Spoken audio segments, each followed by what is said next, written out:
Sir, നമ്മുടെ 10ാം ക്ലാസ്സിലെ social science text ബുക്കിന്റെ 2ാം ഭാഗം, ആ 2ാം ഭാഗത്തിലുള്ള ഒരു പാഠം എന്ന് പറയുന്നത് ജനാധിപത്യം ഒരു ഇന്ത്യൻ അനുഭവം എന്നാണ്. പക്ഷെ ആ പാഠഭാഗത്തിൽ പറഞ്ഞിരിക്കുന്നത് ഗവർണർ ഒരു നാമമാത്ര തലവൻ മാത്രമാണ്, സർക്കാരിനാണ് അല്ലെങ്കിൽ സംസ്ഥാന സർക്കാരിനാണ് പൂർണ്ണ അധികാരം എന്നാണ്. ഗവർണറെ സംസ്ഥാനത്തിന്റെ നാമമാത്ര തലവൻ എന്ന് വിശേഷിപ്പിച്ചുകൊണ്ട് 10ാം ക്ലാസ്സിലെ സോഷ്യൽ സയൻസ് ടെക്സ്റ്റ് ബുക്കിൽ ഒരു പാഠഭാഗം ചേർക്കുക. എന്താണ് സർക്കാർ ഇതുകൊണ്ട് ഉദ്ദേശിക്കുന്നത്? സർക്കാർ പറഞ്ഞിരിക്കുന്നത് പോലെ ഗവർണർ ഒരു നാമമാത്ര തലവൻ മാത്രമാണോ? ഈ ഒരു സംഭവത്തെ നമുക്ക് എങ്ങനെ വിലയിരുത്താൻ സാധിക്കും? പുസ്തകത്തിൽ എഴുതി വെച്ചിരിക്കുന്നതൊക്കെ പഠിക്കുന്നുണ്ടെന്ന് ആരെങ്കിലും വിചാരിക്കുന്നുണ്ടോ? പുസ്തകത്തിൽ അങ്ങനെ പലത് കാണും. അത് പരീക്ഷയ്ക്ക് വേണ്ടി പഠിക്കും, പരീക്ഷ എഴുതും, പാസ്സാകും, അത്രേ ഉള്ളൂ. കേരളത്തിലെ എന്നല്ല, ഇപ്പൊ ഇന്ത്യയിലെ തന്നെ ഭൂരിപക്ഷം ആളുകളും ചെയ്യുന്നതെന്ന് പറഞ്ഞു കഴിഞ്ഞാൽ അവർ പഠിച്ച കാര്യങ്ങളൊന്നുമല്ല ചെയ്യുന്നത്. IAS കണ്ടിട്ടില്ലേ? കൂടുതൽ പേര് ഡോക്ടർമാരും എഞ്ചിനീയർമാരുമാണ്. പക്ഷെ അവർ ചെയ്യുന്നത് ഡാൻസ്, പാട്ട് തുടങ്ങിയ കാര്യങ്ങളൊക്കെയാണ് അവർ ചെയ്തുകൊണ്ടിരിക്കുന്നത്. ഇത്രേ കാര്യമുള്ളൂ. അപ്പം പാഠപുസ്തകത്തില് ഇതിനെപ്പറ്റി പരാമർശം വന്നു, അതുകൊണ്ട് അതൊരു വലിയ വഴിത്തിരിവാണ് എന്നൊക്കെ ചിന്തിക്കുന്നത് തെറ്റായിട്ടുള്ളൊരു കാര്യമാണ്. അപ്പം ഗവർണർ ഒരു നാമമാത്ര അധികാര സ്ഥാനമാണോ അല്ലെങ്കിൽ സ്ഥാപനമാണോ എന്നുള്ളതിനെ പറ്റി ഈ പാഠം കൊണ്ട് കുട്ടികൾ ചിന്തിക്കാൻ ഇടയാകുകയാണെങ്കിൽ അതൊരു നല്ല കാര്യമാണ്. കാരണം ഈ പലരും ചിന്തിക്കുന്നത് കേന്ദ്രത്തിലെ പാർലമെന്ററി വ്യവസ്ഥയുടെ അതേ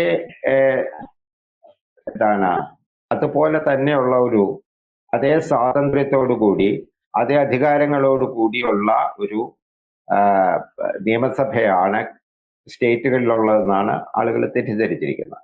അതല്ല. രണ്ട് നിയമങ്ങൾ തമ്മിൽ, ഒരു സ്റ്റേറ്റ് നിയമവും ഒരു കേന്ദ്ര നിയമവും തമ്മിൽ തർക്കമുണ്ടായി കഴിഞ്ഞാൽ ഭരണഘടനയ്ക്ക് വിരുദ്ധമല്ലെങ്കിൽ സ്വാഭാവികമായിട്ട് കേന്ദ്ര നിയമം നിലനിൽക്കും. ഇതാണ് ചട്ടം. അതായത് പാർലമെന്റിന് കീഴിൽ തന്നെയാണ് സ്റ്റേറ്റുകൾ. പിന്നെ ഗവർണറുടെ വിഷയത്തിലേക്ക് പറഞ്ഞു കഴിഞ്ഞാൽ, ഇപ്പോൾ സുപ്രീം കോടതി ഇന്ത്യൻ പ്രസിഡന്റ് കൊടുത്ത റെഫറൻസിന് മറുപടി എഴുതിക്കൊണ്ടിരിക്കുകയാണ്. എന്തുമാത്രം മഷിയും പേപ്പറും അതിന് ചെലവാകും എന്ന് നമുക്ക് പറയാറായിട്ടില്ല. കാരണം അത്രയ്ക്ക് ഒരു കഠിനമായ ചോദ്യമാണ് സുപ്രീം കോടതിയോട് ഇന്ത്യൻ പ്രസിഡന്റ്, രാഷ്ട്രപതി ആവശ്യപ്പെട്ടത്. ഇത് നിങ്ങൾ ഈ പറയുന്ന നിങ്ങളുടെ മുമ്പിൽ വന്നിട്ടുള്ള കേസുകളൊക്കെ വെച്ചിട്ട് ഗവർണറുടെ അധികാരസ്ഥാനത്തെ പറ്റിയും പ്രസിഡന്റിന്റെ അധികാരത്തെ പറ്റിയൊക്കെ സുപ്രീം കോടതി നിയമജ്ഞന്മാർ കൂടിയിരുന്ന് ആലോചിച്ചിട്ട് ഞാൻ തന്നിട്ടുള്ള 14 ചോദ്യങ്ങൾക്കുള്ള മറുപടി എഴുതി തരണം. അതാണ് സുപ്രീം കോടതിയിൽ ഇപ്പോൾ ചീഫ് ജസ്റ്റിസ് ഉൾപ്പെടെയുള്ള ബെഞ്ച് രാപ്പകലിരുന്ന് ആലോചിച്ച് ചെയ്തുകൊണ്ടിരിക്കുന്ന ഒരു കാര്യം. അതൊക്കെ അവിടെ നിൽക്കട്ടെ. പക്ഷേ ഈ പറയുന്ന ഭരണഘടന അനുസരിച്ച് അധികാരമാണ് ഗവർണർക്കുള്ളത് എന്ന് ചോദിച്ചു കഴിഞ്ഞാൽ നമ്മളത് കാണാൻ തുടങ്ങിയത് ആരിഫ് മുഹമ്മദ് ഖാൻ കേരളത്തിൽ വന്നതിന് ശേഷമാണ്. ധാരാളം ഗവർണർമാര് കേരളം ഭരിച്ചിട്ടുണ്ട്, പല സ്ഥലങ്ങളിലുണ്ട്. അവരെ പോയി കഴിഞ്ഞാൽ അവിടുത്തെ സ്റ്റേറ്റ് ഗവൺമെന്റുകളുമായിട്ട് അല്ലെങ്കിൽ അവിടുത്തെ നിയമസഭയുമായിട്ട് ഒരു തർക്കത്തിന് മുതിരാറില്ല. പക്ഷേ ആരിഫ് മുഹമ്മദ് ഖാൻ കേരള ഗവർണറായിട്ട് സ്ഥാനമേറ്റതിന് ശേഷം അദ്ദേഹം ഇക്കാര്യത്തിൽ ഒരു വഴിത്തിരിവുണ്ടാക്കി. അതായത് ഗവർണറാണോ മൂത്തത്, മുഖ്യമന്ത്രിയാണോ മൂത്തതെന്ന് പറഞ്ഞ ഒരു ചോദ്യം ജനങ്ങൾക്കിടയിൽ ഉണ്ടാക്കി. അത് ആ ചിന്ത ഭരണഘടനയിലേക്ക് പോകത്തക്ക വിധത്തിൽ വഴിയൊരുക്കാനായിട്ട് ആരിഫ് മുഹമ്മദ് ഖാനെ കൊണ്ട് കഴിഞ്ഞു. ഇനിയിപ്പോൾ നമ്മൾ ആലോചിക്കേണ്ട ഒരു കാര്യം എന്താണെന്ന് ചോദിച്ചു കഴിഞ്ഞാൽ, ഗവർണർ ഇല്ലാതെ ഒരു സ്റ്റേറ്റ് നിലനിൽക്കും. മുഖ്യമന്ത്രി ഇല്ലെങ്കിലും നിയമസഭ ഇല്ലെങ്കിലും ഒരു സ്റ്റേറ്റിൽ ഭരണം നടക്കും. പക്ഷേ ഗവർണർ ഇല്ലെങ്കിൽ ഒരു സ്റ്റേറ്റും ഭരിക്കാൻ പറ്റില്ല. അല്ലെങ്കിൽ ഗവർണർ ഇല്ലാത്ത അവസ്ഥ ഉണ്ടാകാതിരിക്കാനുള്ള ഒരു കണ്ടീഷൻ ഭരണഘടനയ്ക്കകത്തുണ്ട്. അത് തന്നെയാണ് ഗവർണറുടെ സ്ഥാനത്തിന്റെ പ്രാധാന്യവും. അതുപോലെ തന്നെ ഇന്ത്യൻ പ്രസിഡന്റ് ഇല്ലാതിരിക്കാൻ പറ്റില്ല. സ്റ്റേറ്റില് മുഖ്യമന്ത്രിയോ മന്ത്രിസഭയോ ഇല്ലെങ്കിൽ പോലും കേന്ദ്രത്തിൽ പ്രധാനമന്ത്രി ഇല്ലാതിരിക്കാൻ പറ്റില്ല. ഇപ്പോൾ മനസ്സിലായി കാണും ഇതാണ് പാർലമെന്റിന്റെ ജനാധിപത്യം അല്ലെങ്കിൽ പാർലമെന്റിന്റെ അധികാരമല്ല സ്റ്റേറ്റിന്റെ അധികാരം എന്നുള്ളത്. പാർലമെന്റിന്റെ അധികാരം വേറൊന്നാണ്. പാർലമെന്റിന്റെ അധികാരം ഇന്ത്യ മൊത്തം വ്യാപകമാണ്. ആ അധികാരത്തിന്റെ തലവനാണ് പ്രസിഡന്റ്. പ്രസിഡന്റും പ്രധാനമന്ത്രിയും ഉൾപ്പെടുന്ന പ്രസിഡന്റ്, പ്രധാനമന്ത്രി, ഗവർണർ, ഇത്രയും ആളുകൾ അല്ലെങ്കിൽ ഇത്രയും സ്ഥാനങ്ങൾ ഉണ്ടെങ്കിൽ ഇന്ത്യയിലെ ഭരണം നടക്കും.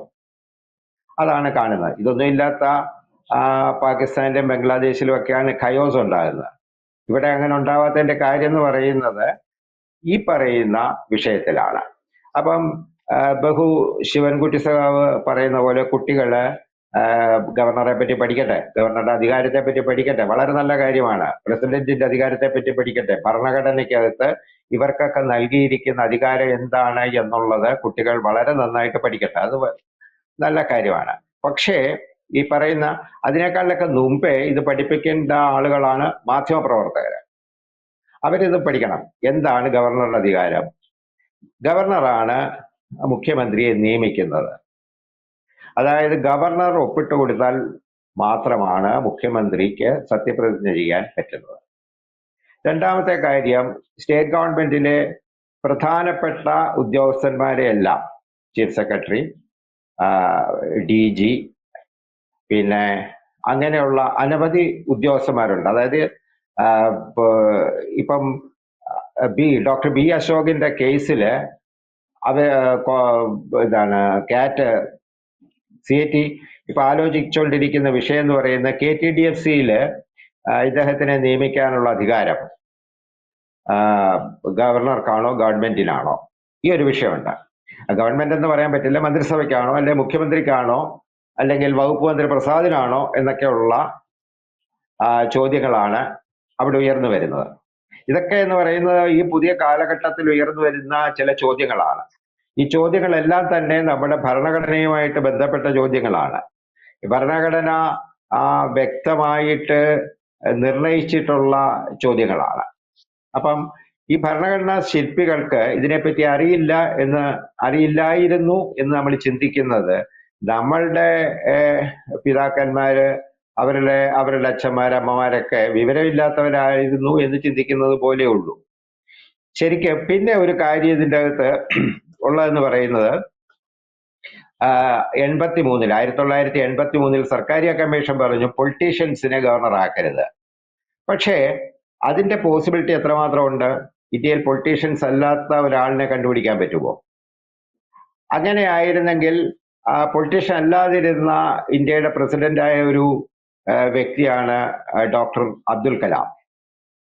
അപ്പൊ ഈ അബ്ദുൽ കലാം രണ്ടാമതൊരു ചാൻസിന് വേണ്ടിയിട്ട്, രണ്ടാമത് അദ്ദേഹത്തിനെ രാഷ്ട്രപതിയായിട്ട് തിരഞ്ഞെടുക്കുന്നതിന് ആരാണ് എതിർത്തത്? അത് ശിവൻകുട്ടി സഖാവ് ആലോചിക്കുന്നത് വളരെ നല്ലൊരു കാര്യമായിരിക്കും.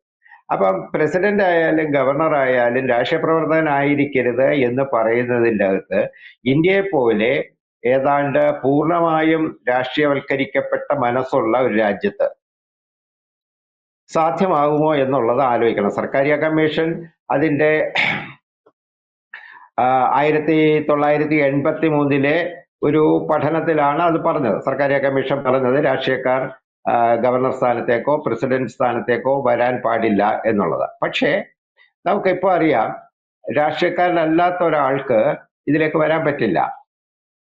പിന്നെ ഇനിയിപ്പോ സർക്കാരിയ കമ്മീഷൻ നിയമിക്കുന്നതനുസരിച്ചിട്ട് രാഷ്ട്രീയക്കാരനല്ല അറസ്റ്റുകാരനാകാം എന്ന് വല്ലതും ഗവൺമെന്റിന് ഉദ്ദേശമുണ്ടോ എന്ന് എനിക്കറിയില്ല. ഇപ്പൊ അങ്ങനെയാണെങ്കിൽ ഏതാണ്ട് അതിനോട് യോജിച്ച് നിൽക്കുന്ന ഒരു ഗവർണർ ഇപ്പോൾ ഉണ്ട് നമുക്ക്. അങ്ങനെയാണ് കാണപ്പെടുന്നത്. അപ്പൊ റിയൽ ഇഷ്യൂ എന്ന് പറയുന്നത് ഗവർണറുടെ സ്ഥാനം മന്ത്രിസഭയ്ക്ക് മുകളിൽ പോകുന്നു എന്ന് ചോദിച്ചു കഴിഞ്ഞാൽ മന്ത്രിസഭയ്ക്ക് മുകളിൽ തന്നെയാണ് ഇപ്പോഴത്തെ ഭരണഘടന അനുസരിച്ചിട്ട്. ഇനിയും സുപ്രീം കോടതി ഒരു റെഫറൻസ് രാഷ്ട്രപതിക്ക് സമർപ്പിക്കുക എന്നുള്ള പദം തന്നെയാണ് അതിൻ്റെ അത് ഉപയോഗിക്കേണ്ടത്. സമർപ്പിച്ചു കഴിഞ്ഞാൽ അതിൽ നിന്നും ഇന്ത്യൻ പ്രസിഡന്റിന് നിയമവിദഗ്ധന്മാരുമായിട്ട് കൂടിയാലോചിച്ചിട്ട് പാർലമെന്റിനോട് പറയാം ഇങ്ങനെയൊക്കെയുള്ള ചില മാറ്റങ്ങൾ വരുത്തണം. ആ മാറ്റങ്ങൾ വരുത്തുന്നതിനനുസരിച്ചിട്ട് പുതിയ ഗവർണർഷിപ്പിന്റെ അല്ലെങ്കിൽ പ്രസിഡൻഷ്യൽഷിപ്പിന്റെ ഒക്കെ ചട്ടക്കൂടുകൾ ചിലപ്പോൾ മാറിയേക്കാം. അതിന് ചെയ്യേണ്ടതെന്ന് പറഞ്ഞാൽ ഇന്ത്യൻ പാർലമെന്റ് ആണ് തീരുമാനിക്കേണ്ടത്. ഇന്ത്യൻ പാർലമെന്റ് ഒരു രാഷ്ട്രപതിയുടെയും ഗവർണറുടെയൊക്കെ അധികാരം പുനർനിർവചിച്ചുകൊണ്ട് ബില്ല് അവതരിപ്പിക്കുകയും പാർലമെന്റിന്റെ ഇരുസഭകളിൽ ചർച്ച ചെയ്യുകയും ആ ബില്ല് പാസ്സാക്കുകയും ആ പാസ്സാക്കിയ ബില്ല് രാഷ്ട്രപതി ഒപ്പിടുകയും ചെയ്യുമ്പോൾ മാത്രമാണ് ഇപ്പോഴത്തെ ഒരവസ്ഥയിൽ നിന്നും നമുക്ക് മാറ്റം പ്രതീക്ഷിക്കാൻ പറ്റുന്നത്.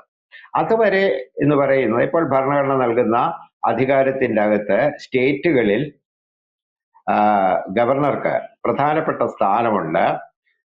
ഇപ്പോൾ ഇടതുപക്ഷവും മറ്റും പറയുന്നത് പോലെ ഒരു നോക്കുകുത്തി അല്ല, അല്ലെങ്കിൽ ഒരു പാവയല്ല ഗവർണർ എന്നുള്ളത് മനസ്സിലാക്കണം.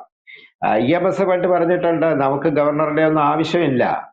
EMS പറഞ്ഞിട്ടുണ്ട് അത് കുഴപ്പമില്ല, അദ്ദേഹം പറയുന്നതിനെ ആ സമയത്ത് ആ സന്ദർഭത്തിൽ എന്തിനാണ് പറഞ്ഞത് എന്നത് വെച്ച് മാത്രം എടുക്കേണ്ട കാര്യമേ ഉള്ളൂ. അല്ലാതെ ഇതിനെ ആഴത്തിൽ പോയി പഠിച്ചതിന് ശേഷം അദ്ദേഹത്തിന്റെ സുസ്ഥിരവും സുചിന്തിതവുമായ ഒരു അഭിപ്രായം പറഞ്ഞതല്ല.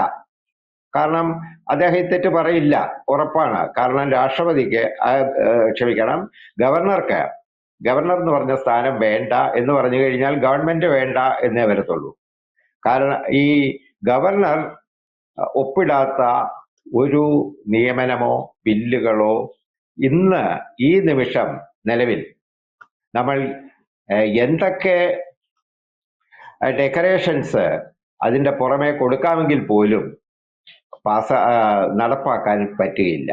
അതാണ് അതിൻ്റെ ഒരു സ്ഥിതിവിശേഷം. അതുകൊണ്ട് ബഹുമാനപ്പെട്ട ശിവൻകുട്ടി സഖാവിന്റെ ഉദ്യമം വളരെ നല്ലതാണ്. കുട്ടികൾ ഇതിനെപ്പറ്റി പഠിക്കട്ടെ.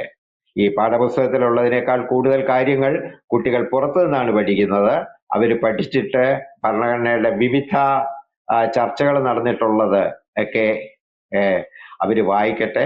അവർ വായിച്ചതിന് ശേഷം അവരെ സ്വതന്ത്രമായിട്ട് ചിന്തിക്കാൻ വിടുക മാത്രം ചെയ്താൽ മതി. വളരെ വലിയ മാറ്റം കേരളത്തിലുണ്ടാകും.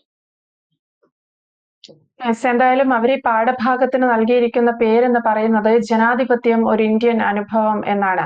അതുകൊണ്ട് തന്നെ കുട്ടികൾ ഈ പാഠഭാഗം വായിച്ച് വളരട്ടെ. വളർന്നതും അവർ അനുഭവിക്കുന്നതും അല്ലെങ്കിൽ അവർക്ക് മുന്നിൽ സംഭവിച്ചു കൊണ്ടിരിക്കുന്നതുമായ രാഷ്ട്രീയവും ഭരണവും ഒക്കെ എന്താണെന്ന് അവർ തിരിച്ചറിയട്ടെ. എന്തായാലും വ്യക്തമാണ്. Thank you Ashok sir.